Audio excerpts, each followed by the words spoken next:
Hello everybody, this is Digital Dilemma. I'm Zach and today is July 11th, which means that the remaster version of one of my favorite Final Fantasy games, Final Fantasy XII, that takes a ton of shit unduly and is arguably one of the best Final Fantasy games that was made. And yeah, no, it wasn't my first Final Fantasy game. My first was 9, then I played 7, then I played 6.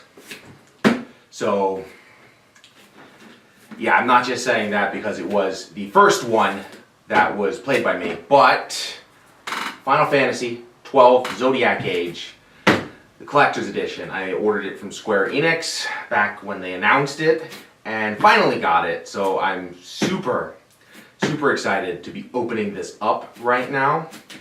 So yeah, without further ado, let's get to it and let's pop this bad boy open. First things first, before I even start opening it, I gotta just comment on the shape because it looks like a pack of fucking cigarettes, like when you buy those big cartons. The only difference is that it's a tiny bit wider, maybe a little bit taller too, but it kind of has that funny little shape to it, which is actually fitting because I don't smoke, but I play Final Fantasy like religiously. It's my favorite franchise.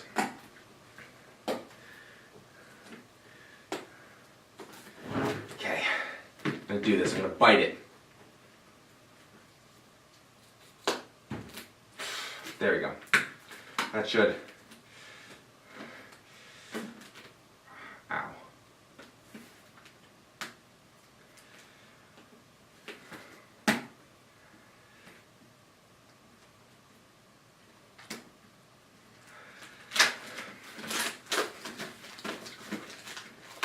Okay, biting helped. It just did not help immediately. Also, if you didn't know, it's a little sticker here. It's a little hard to see from the distance of the camera, but 30th anniversary Final Fantasy, which is kind of like why they're doing a bunch of big stuff for it, including this remaster, because you know, celebrating a big milestone.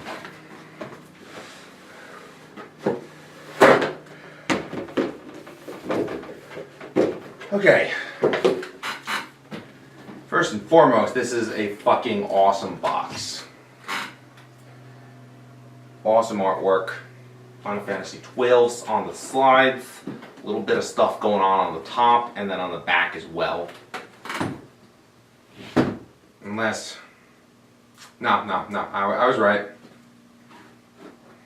I shouldn't have opened it like that way though. Okay.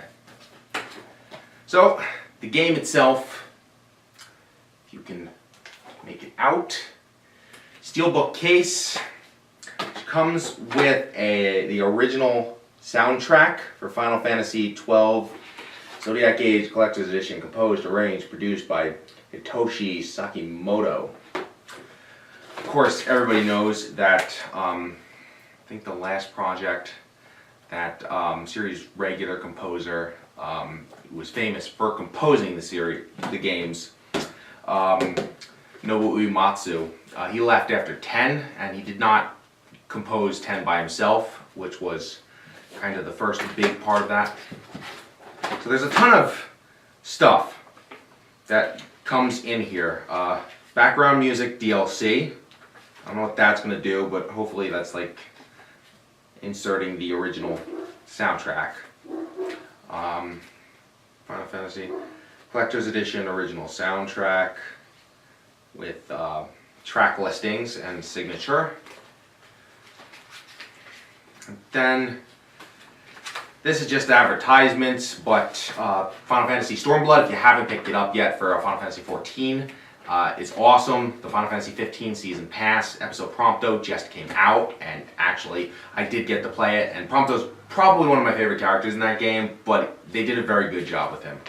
In that Dragon Quest Heroes 2, which is always weird to see in the same company as Final Fantasy, because Squaresoft and Enix were kind of in competition with each other, and their big franchises were Final Fantasy and Dragon Quest, so it's always been kind of weird to see that.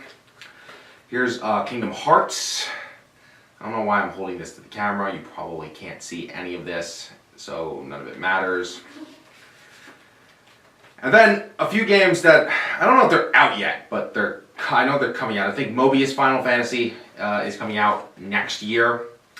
And I think Brave Exvius is already out, but I could be completely wrong. Oh, actually, you know what? It says Mobius is out now, so I'm completely wrong on all of that stuff. And then on the back, it doesn't say what it is. They've already announced the game. If you don't know who Tokyo RPG Factory is, Tokyo RPG Factory did I Am Setsuna, which was not the best game in the world, but it had a very good storyline, very good soundtrack, and one of the big complaints was that the entire setting was in this snow-capped region. So a lot of people had complaints with that, but it was actually a very beautiful game if you got a chance to play it. And they have a new game coming out, and all they've really said about it up until this point is, yeah, we know what the problems were with the original one, and we're looking to fix them. So I'm not holding my breath that they're going to fix them. They are an indie studio, but the first one was enjoyable right up until the fact that they didn't really attempt anything that felt too new. So not that it's going to matter, but here's some more artwork on the inside. This is actually an awesome box. And then on the outside, the artwork kind of all seamlessly comes together to make one cohesive piece. I mean, that was probably to be expected, but just, actually I think you can just pop the whole thing apart and do that, or not, I don't know. I don't have the energy. Okay, so.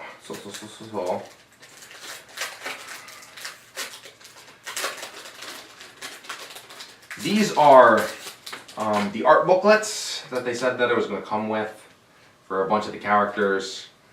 Or I guess they're not booklets, really. They're more just like lithographs, more than anything else. So there's Ash, who, for all intents and purposes, is the main character of this game. She's just not the first character you play as, or the one that you have to play as in the world itself. Vaughn, who is kind of set up to be the main character of the game, but as soon as Ash is introduced, he kind of goes away. Bosch von Ronsenberg, the usual Final Fantasy badass with the big swords and the tons of damage. Balthier and Fran kind of get their own thing going on there, and let's just be honest here, who isn't a Fran fan? Pinello, dancing in the moonlight, because that's the only way to make people want to have her in their party. And then the world of Ivalice itself, which, if anybody remembers, is also the world of Final Fantasy Tactics. Okay.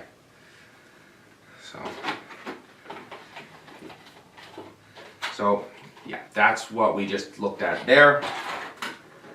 And, oh, actually, pretty happy about this. So, if anybody doesn't know Final Fantasy, or, well, Square Enix's IPs that they have in-house, because they kind of shove them down your throats. They have two manufacturers for their toy lines, Play Arts Kai and Static Art. They're probably both manufactured by the same people, they're just different, kind of built differently, but they're pretty expensive, usually, in how they're done. So, I'll just post this up here real quick. Jumping the gun there! But, yeah, okay, so here are the 5 judge figures done on the Static Arts Kai. And Static Art Kai figures usually go for about 50 to 60. That's retail, not like scalper prices. Play Arts Kais usually go for about 120 $29.99 to $149.99. They can get a lot pricier. The difference being that the Play Arts Kai are like the action figures that are like super posable. And the Play Arts Kai kind of are just static figures. But yeah, they're pretty much what I expected. Kind of a plasticky. Definitely doesn't feel like a cheap plastic. But I was really kind of hoping for more metal-y feel to it. Let me see if they give me names on the judges here. Okay, so yeah, they do. The names are nonsensically stupid, but here we go here. Okay, so this one first. This is Zargaboth. I feel like my IQ just dropped saying that. Zargaboth. This one, Bergan. Kind of got that bizarre crowny thing going on his head there. Bergan. So in the center here, we have Gabranth. Am I pronouncing that? Gabranth. It doesn't matter. It's something bizarre and something Japanesey. Drace.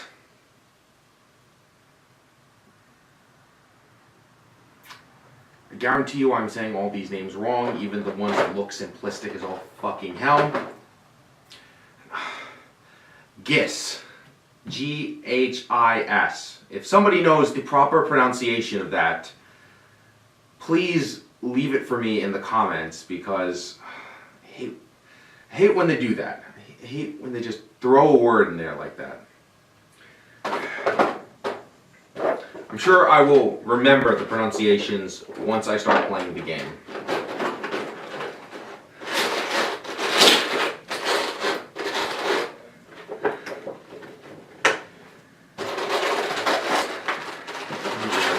Slip this back into its box so I can put them on my wall and savor them forever.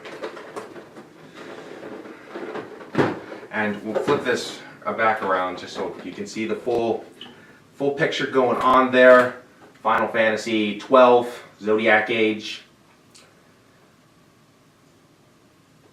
So a little about, actually, since I think I have a tiny bit more time for this video, and I've already gone through everything that comes in this collector's edition, because I kind of rushed through it. I'll admit, I'm kind of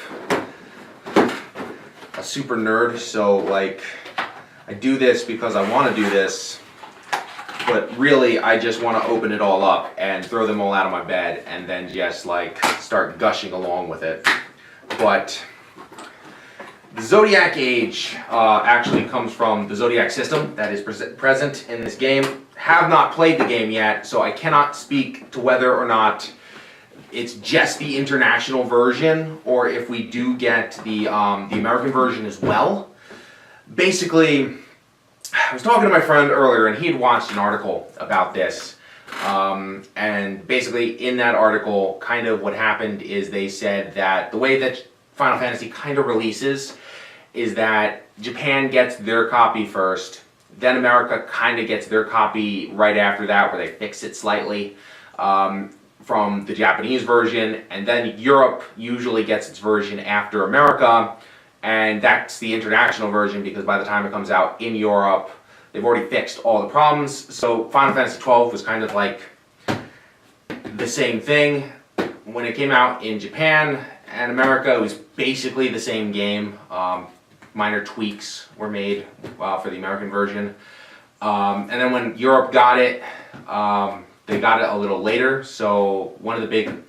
I know a lot of people that loved it. I know a lot of people who hated it. But the licensing board system, kind of one of the big complaints was that with the licensing board system, every character could inevitably play the same exact way.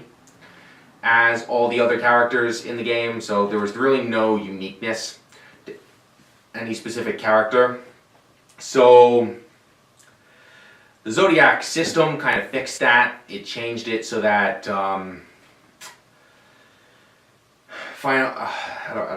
They changed it so that like all the characters had some specific traits to them and some specific way of leveling them, so that all the characters felt unique, and there was an emphasis on, do you want to put this character in your party because they can do this, that, and the third, or you want to put this character in the party because they can do these other things. Whereas like, yeah, basically in the original version, if anybody remembers, you could basically put your party, make it up of whoever the hell you wanted it to be, and then basically any character could take any role.